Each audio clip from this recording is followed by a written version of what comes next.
Well, good day to you. It is January the 20th. I hope wherever you are, you're having a wonderful day. Again, my name is Gary Willing, and as always, I want to welcome you to Search for Signs. If you're new, but I do know there are people who have listened to these videos before, and I don't want to leave you out. I want to thank you for coming back and welcome you back as well. Now, wherever you find yourself, whether you've heard this information before or you're totally new to it, I do think the best thing to do is to investigate this information for yourself. Look into it, see if there's any truth to it. I put some links in the description portion of these videos because I think they take you to websites that give you wonderful background information about Maitreya and the Masters of Wisdom, why they're here, what does he mean for humanity that they're coming at this time, and of course the priorities of Maitreya, the need for peace, the need to start sharing the resources of the world, those kind of things. So look into it for yourself. See if there's any truth to it for yourself. Now, if you want to join the discussion, post comments, of course. You can post your question in the comment section. I do try to address questions or address comments and answer questions in the next video. If the comments pertain to what we're talking about, I guess let me clarify that. You might not like how I address or answer your question, but there's no guarantee of management that you'll agree or like what I have to say, but I'll at least give it a shot for you in the next video, so listen to the next video. You want to email me. You can email me at searchforsigns@mail.com. You can also reach out to me at Facebook or even share a post or two if that's something you want to do. And I want to thank those people who have shared posts on Facebook recently. I really do appreciate it. Now, I want to give a shout out to those people who have joined the discussion. Ashwak Radati, Christian, is it Wertrick? I don't have my glasses on, I'm sorry. Rick Todd, Casey Vorster, Mark Hill, Jaime, and Jeremy. I got your email. Thank you so much. And I am not the slightest bit concerned about the duck comment. I have to say, I find it absolutely hilarious. And when I said in the last video, there was a person who said I was a real duck. And it's the spell correct, switching it from a word I'm sure you can probably insert a vowel or two and realize what he was trying to tell me. But anyway, it's not the first time that's happened. Actually, there have been other people who have tried to call me that name and it came out duck. But anyway, no, I'm not worried about it at all. And also, too, I really do thank you for the links that you sent me. You always give me wonderful links and get me thinking. But I want to address two comments as they pertain to this information, okay? And they are on different levels, so to speak. One is about the soul. Ashwak Radati commented and said, the nuclear radiation scientist who is called, Miran Kesh of the Kesh Foundation has developed a whole research work giving an understanding of what the soul is. It is a fundamental step that is currently taking place on Earth, a great explanatory work of what personality is and the inner God who resides inside of us, and that we must connect to him, our divinity in the soul. Through his weekly teachings, which are accessible on YouTube, live stream, Zoom, he helps us to understand through his teaching what is the soul, of which the prophets spoke about, and what is love, compassion, and service. Well, thank you very much for your comments. This one and the other ones that you've been putting up, I've been reading them and learning a lot in the process. Hopefully you guys will read some of the comments that she's putting up. But anyway, I want to say this about the soul, okay, in reference to this information, that you might not know this, but hopefully by knowing this, it might give you a little bit of hope, okay, is in the coming time, the next 25, 30, 50, 100 years and beyond that, there's going to be some incredible transformations on this planet. But Maitreya said himself that, even with the technological advancements, the advancements in travel, the advancements in medicine over the coming time, our cities are going to change. The way that we live and work and relate to one another will change. But he said that the greatest transformation will be the hearts and minds of humanity. And I think it's centered in three things. Okay? It might be more, but this is the three that I came up with. And they're revelations, and not revelations like the Bible, but revelations like most people don't realize it, and it's like comes quite a revelation that what they didn't know that they didn't even know existed is actually the reality and the truth. The first one is that there is a group of perfected members of humanity known as the Masters of Wisdom that reside on this planet, have been working indirectly with humanity for quite some time, getting their teachings out through the disciples, protecting and moving humanity along in that way. But we're coming to a time where they have to come back into the world like they did eons ago, teaching humanity directly. Now, from our point of view, they're perfected members of our race because they've gone ahead of us in evolution. And they embody what we are all secretly and unconsciously aspiring to be. The highest exponents of love, of creativity, of joy, of service, in a way that when we see them in our lives, it will transform the way that we live our life, because we are really wanting to be as they are, because that's what the inner calling within each of us, which in our heart is. They know nothing but joy, nothing but oneness. They live their life like that. They're totally harmless, and those kind of things. Their wisdom and their humor is beyond what we would even imagine anything like that to be. They have the wisdom of the ages at their fingertips, as Ben used to say, and it's so true. It's so light for them. They know pretty much any answer to any question that you would ask them about anything. They could have an answer for you in an instant. It's amazing. But they are us in potential, and it will be a revelation and transform life on this planet by just us finally realizing that that's true. And we're in the process of it now. Maitreya is not claiming to be Maitreya or a member of this group or the head and leader of this group, which is who he is. He is on TV. He is speaking to the media at some, over the last few years. And he's doing that in incognito so that a person, such as yourself, maybe even, I don't know, who hears him on TV, can really sit in honesty and be honest with themselves, whether they agree with what he has to say or not, and not just agree with it because he is who they think he might be or something like that. So he's just being presented and presenting himself as an ordinary person. Now, the second revelation, which I think will transform life on planet Earth, and the occupants, meaning us, is the reality that we are not alone in the universe. Now, there is a lot of evidence, I'm sure you've seen it, and I even have links in the description portion of these videos that take you to YouTube channels where you can see videos from the Pentagon or from the governments and so forth. But there's more and more information coming out from the United States government, from the British government and so forth, that we have been in contact by something, right? But flying in UFOs, right? And that's in essence how they've been leaving it. But they haven't been denying it the way that they used to. They haven't been totally against letting people know. I think they realize that the cat's out of the bag. There's nothing they can do. They're just going to have to try to slow down the assimilation of that truth as much as they can so they can keep their power. But they know it's inevitable that we are aware that this is true. But for most of it, it might be there for us as a really strong possibility, but we don't know for sure. And in the very near future, we will know for certain that we are not alone in even this solar system. And that these brothers and sisters from these higher planets have been not only coming to this planet for a long time, and the evidence is there that they have been coming back, but they mean us not only no harm, but they are here to help us. They are on a spiritual mission, and that's why they are here. So that will be an awakening for most people. And then the last thing, and this has to do with the soul, is most people have heard about the soul, believe it to be or not to be or whatever, but we don't really understand it. Scientists don't agree upon that truth that we are a soul. So we really are ignorant of our own nature. But it's been said that in the not so distant future, a group of scientists in France will discover in a lab and be able to prove scientifically the existence of the human soul, and then be able to give it to other scientists in different parts of the world to be able to duplicate the exact same experiment for themselves so they can see for themselves that we are souls. That is going to blow the doors wide open. But these three revelations, like I said, it's not a religious thing. This is just more of a revelation, like we didn't know it existed, and then now that we do know it existed, it's like, wow, right? It will lead to a spiritual revolution, a spiritual explosion on this planet that we can't even fathom. But it starts, as Maitreya would say, with the principle of sharing.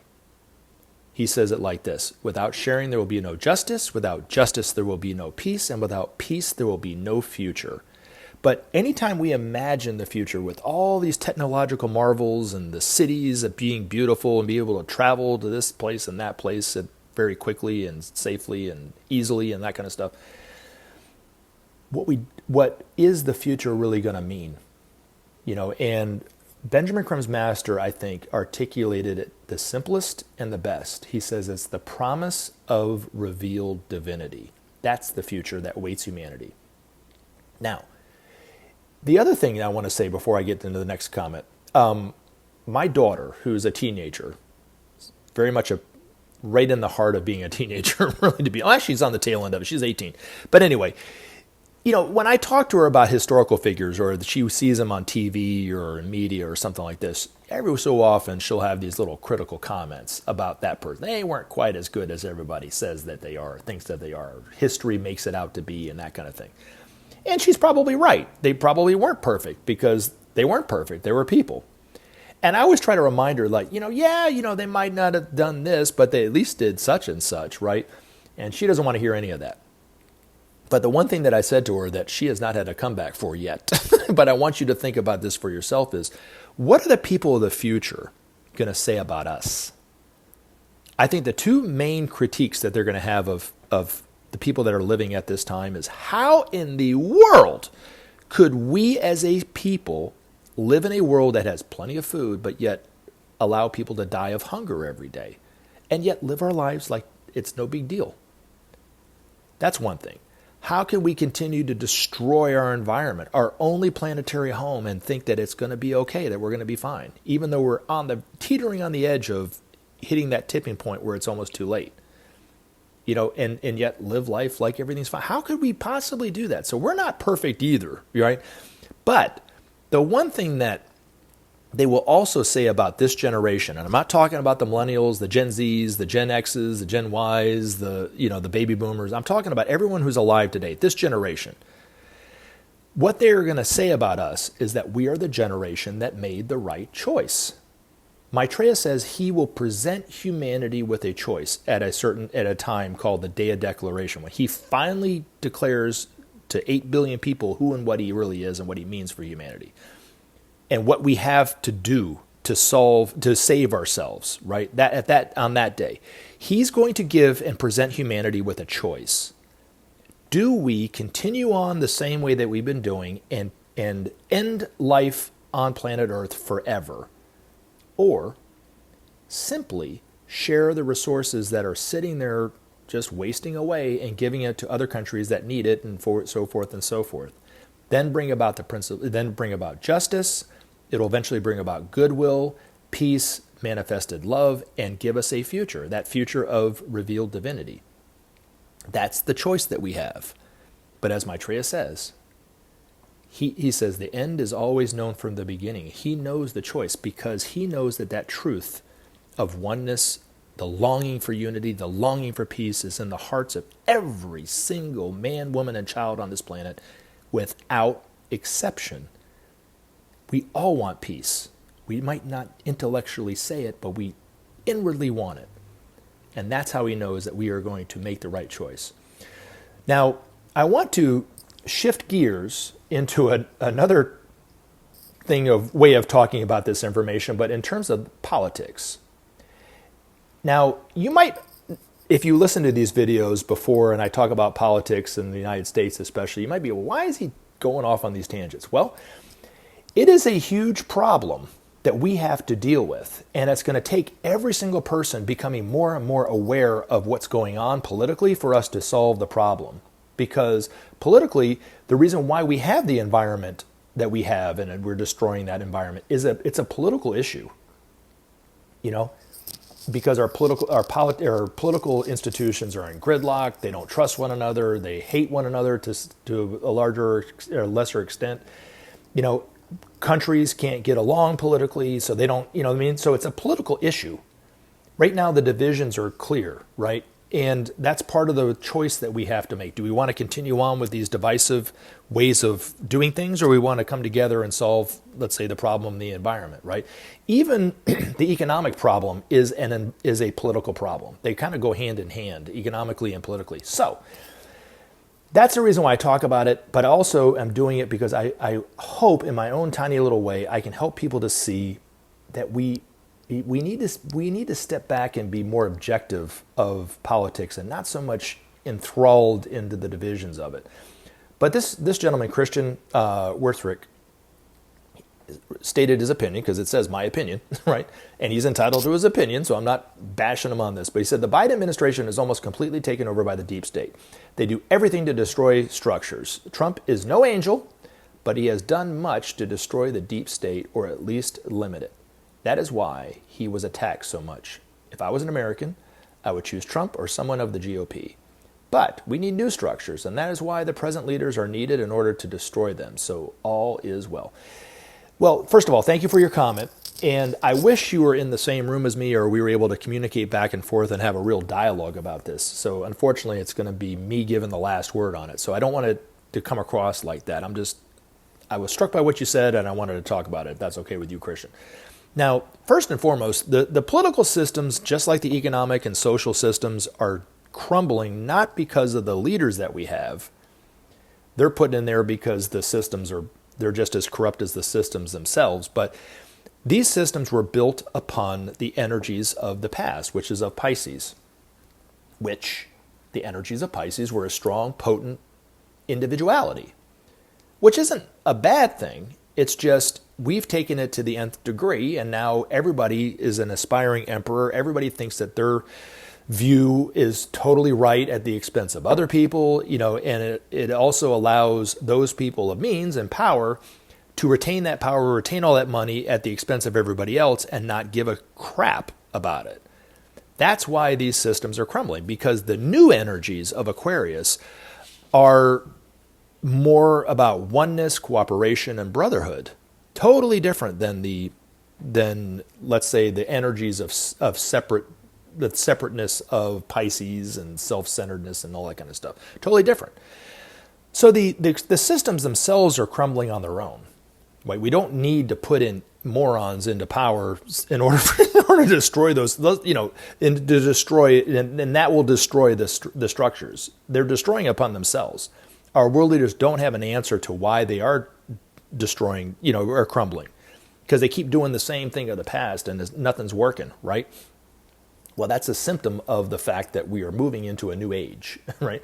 Now, in terms of Biden and Trump, okay, let's talk about this, because Trump is a very divisive figure, much more divisive than Biden, okay? In fact, I think Trump in and of his own self is a manifestation of the sort of cleavage. Benjamin Creme's master talked about it in one of his articles, how there are people who, from time to time, come before the public eye and become that divisive figure. Whether they are wanting to or not, they become that divisive figure because of the sort of cleavage. As Jesus said in the Bible, to set father against son, mother against daughter, brother against brother, neighbor against neighbor, or something like that. But it's the energy of love that's causing this, really. But Trump is no angel, you're right. Trump would even tell you that every time he lies, an angel gets his wings. I'm kidding. No, but what I wanted to say before I get into it is the test would really be, I think, for somebody's objectivity, is could you put it on the other person, meaning that, or on Trump. So for instance, it's very easy for me to say, even though I vote Democrat most of the time, it's very easy for me to say if Obama, Biden, Hillary Clinton, Hunter Biden or whatever did something illegal, they should be held legally accountable. I have no problem saying that. I have no emotional attachment to whether Biden is in or out of jail, right? If he did something wrong. If he did something wrong, he should be held accountable. And so I say the same thing to Trump, right? But I found people who are truly Trumpian in their nature cannot say that. It's like they're white knuckling the whole time. It's like it's almost like they're admitting that they're wrong. And some people just cannot admit that they're wrong. And I don't think that it is an admission of being right or wrong. It is, you have to look at it objectively. If Trump does something illegal, he should be held legally accountable. Period. Just as Biden, just as me, just as you, anybody. Nobody should be held above the law, but they are all held, they are all above the law. You know, Trump always makes it out like it's them against him. It's not. It's Trump and everybody that's in power and us. You know what I'm saying? That is the division in our legal system, in this country at least, right? But you said, and I want to kind of put it on both things. So you said that Biden is completely taken over by the deep state. So give me some examples to make you think that to be true. And it's not just something that you heard from somebody. The second thing is, in the same vein, you know, give me 5 examples of the times that Trump has destroyed the deep state or at least minimized it. Give me 5 examples of what makes you say that. Or was that something that you're just regurgitating from somebody else? You know? And then if you can ask yourself, and you might be able to because you're not from this country, but I know people who live in this country that cannot do this. They don't have the objectivity to be able to do this. But to be able to say to themselves, just as I said about Biden, even though I'm voting Democrat most of the time, not all the time, but most of the time, could say if Trump did something illegal, he should be held legally accountable. And then, you know, you talk about the deep state. This is the other thing before I get into the last little bit of this, is when I first heard this information, I had already been introduced to conspiracy theories. They didn't call it the deep state. They called it the Illuminati. They called it this name, that name. It's just a regurgitation and a resurfacing of the same stuff. And I didn't know what was true, whether it was conspiracy theories that I've been reading in, let's say, Behold a Pale Horse by William Cooper, or when I first started reading Benjamin Creme's books, or Benjamin Creme's books. Because his information was a lot more hopeful. Of course, conspiracy theories was a lot of gloom and doom and fear. So I didn't really know. And Ben, when I asked him, he said, and I quote, and you can take this for what it is, he goes, "There's absolutely no truth to any of these conspiracy theories that you think are true. And a lot of these conspiracy theories are the same ones that people are talking about today." And when I started really looking at it and investigating and thinking about it for myself and taking what Benjamin Creme said and using, you know, kind of internalizing what he said, there's no truth to this stuff that people keep talking about. So just take it for what it is. But the other thing I want to say is, and I just want to kind of focus in on what you said about being attacked by Trump, okay? I mean, Trump being attacked by the media or the deep state or whatever. He's ignorant of, like most people, of the laws of life, of the law of cause and effect. If you go back and you look at when he was just candidate Trump, he went out and attacked the media. He was the first person to do it. And he did it, and he admitted to doing it for this reason, because he had so much corruption on him. The way that politics had been run up until the point that he came on the scene, let's get that straight, because it's different now, right? He's totally changed the game in this regard. That if any of that came out, he would not have a chance to even get the Republican nomination, let alone the actual presidency. That's why he paid off Stormy Daniels, you know, and all that stuff. Now nobody cares about anything. He can cheat on Melania as much as he wants with whoever he wants, and he's not going to lose a vote. He said himself, he goes, he can go out in the middle of Fifth Avenue and shoot somebody with a gun and not lose one single vote. And I do think he's telling you the truth on that one. But prior to that, he didn't know, so he was trying to win the presidency, you know, and he knew that he had a lot of corruption, so he kind of tried to get ahead of that you-know-what storm, and he called them all sorts of names, fake news, you know, they're hoax, they're the enemy of the state, they're the enemy of the people, blah, blah, blah, blah, blah. What was he expecting? Them to love him? You know what I mean? It's just, you know, it's you put out what you get back. But if you look at, and I was just thinking about a lot of stuff that you said, but if you look at the documents, you know, the mishandling of documents that now both are ensnared in, Biden and Trump, okay? And you look at it objectively, and the reason why I know I'm saying this objectively, because I can say this with freedom. I can say this to myself, and I can say this to somebody else. If Biden did something illegal, he should be held legally accountable for mishandling of classified documents, hands down. Even if it was an accident. If that's the law, that's the law, right? If I would be accountable to law if I had mishandled documents in the same way, then he should be held the same way, you know? Now, the difference between the two, because when it comes to the law, it's not black and white, it's definitely gray. And a good lawyer can make something really, really gray be really, really white gray. But if you look at Biden, the way that he handled it, at least the outside looking in, is they found the documents in his office. They were the ones that approached the National Archives, knowing it was going to be a political storm, right? Went ahead and did it. The DOJ took the documents back. Now they're conducting an independent investigation to see if there was any criminal intent. It's about criminal intent. And they seem to have be very transparent and cooperative with the DOJ. Now, I think, understandably so, in both cases, in Trump's case and in Biden's case, and this is why I'm going to talk about them being kind of different from what I see, it's probably happened before where an administration switches out to another administration, they pack up the documents, and some things that they probably shouldn't have put in there got put in there. Probably happens quite a bit. Probably happened with the Obama administration, Clinton. I mean, could be any one of these administrations could have had that happen to them. Where Trump did it a little different is, if you look back historically, what happened just a year and a half ago or whatever, is the National Archives realized that there were documents missing. And they didn't just raid his house right away. They actually went there and tried to get him back. Like, hey, maybe you didn't realize that you took some documents by mistake.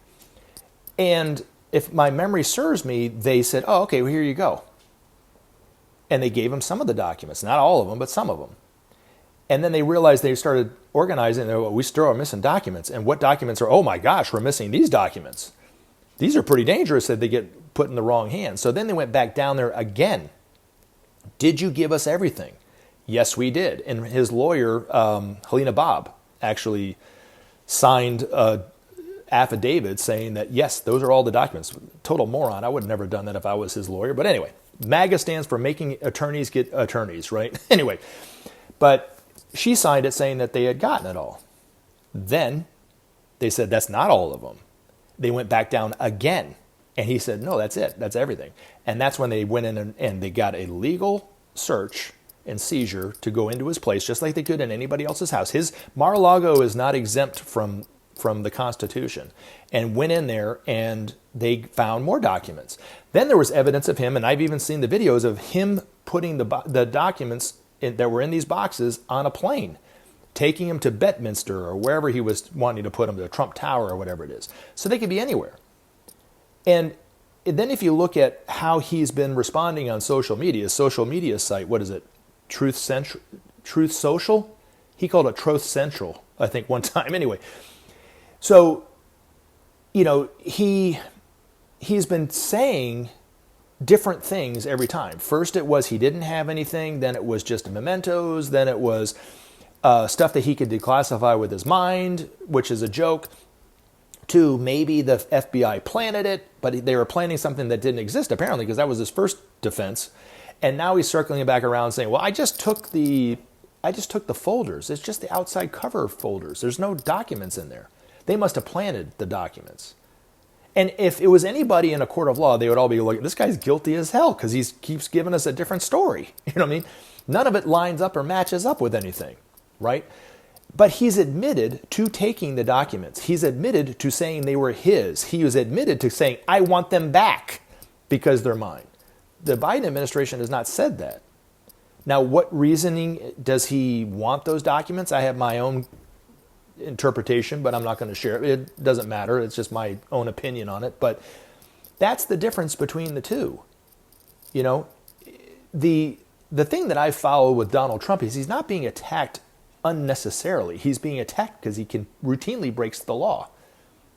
And he's also being attacked because he's trying to attack them first. You know what I mean? Is Biden guilty and corrupt? Probably so. Should he be held accountable? Probably so.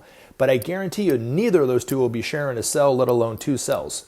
None of them are going to be in prison.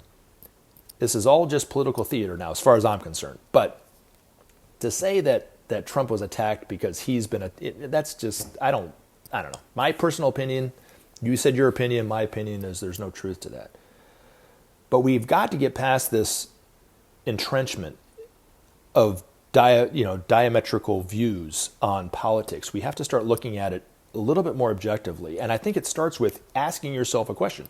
Can you say the person that, and I'm not saying this about you, Christian, I'm just saying this in general, the person that you love, let's say is Trump, can you say if he did something illegal, he should be held accountable, just like the people that I can't stand? And the left media is a little bit more willing to at least say that, as far as I can tell, because I watch both. I've seen both. I've seen videos on both sides on the same issue, and it was not a problem when it happened to Trump, but now it's a huge problem because of Biden did it. And to me, that's just hypocrisy. But anyway, I do thank you very much for your comment. Got me thinking, got me talking, and I couldn't have been able to do this without you guys commenting and those kind of things. So I love you. You guys take care, enjoy the day, and I look forward to putting up a video in the future. Take care. Remember to take action and help SOP save our planet. Thanks for listening, and we look forward to talking to you again in future videos.